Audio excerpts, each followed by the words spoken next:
আবারও সেই হার, আবারও সেই হার। এই যে একটা হারের বৃত্তের মধ্যে বাংলাদেশ পড়ছে, এই জায়গা থেকে আর বাইরে আইতে পারতেছে না।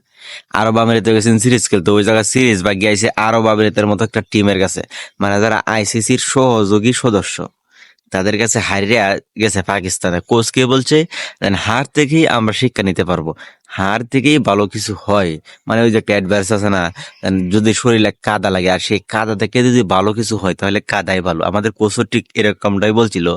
আরব আমিরাতের সাথে আমরা হারছি, কিন্তু সেই হার থেকে যদি আমরা শিখতে পারি, ভালো কিছু যদি হয় তাহলে সেই হারেই ভালো।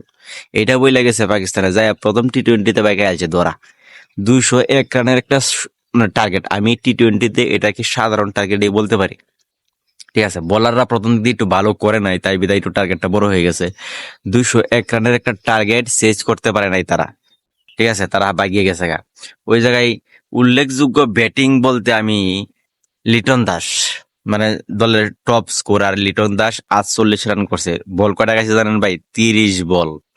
মানে মোটামুটি একটা ওয়ান ডে স্টাইলে রান করছে। 30 বলে 48 রান করলে কিছু বলে? এই জায়গায় কমপক্ষে 60 থেকে 70 রান করতে পারলে কিন্তু ম্যাচটা জিততে পারতো। কিন্তু কি বলবো ভাই, আমাদের বাংলাদেশের যে ক্রিকেট খেলা আনছিল, এটা আমি নিজেও বুঝতে পারতেছি না ভাই। এই দল দিয়া ভাই কিচ্ছু হবে না ভাই, এই দল দিয়া কিচ্ছুই হবে না। এই টিম দিয়ে আরব আমিরাতের সাথে সিরিজ জিতে গেছে না, এখন পাকিস্তানের সাথে যেন কিছু করবো ভাই, এই আশা কি আপনারা করতে পারেন? আমি করতে পারি না ভাই।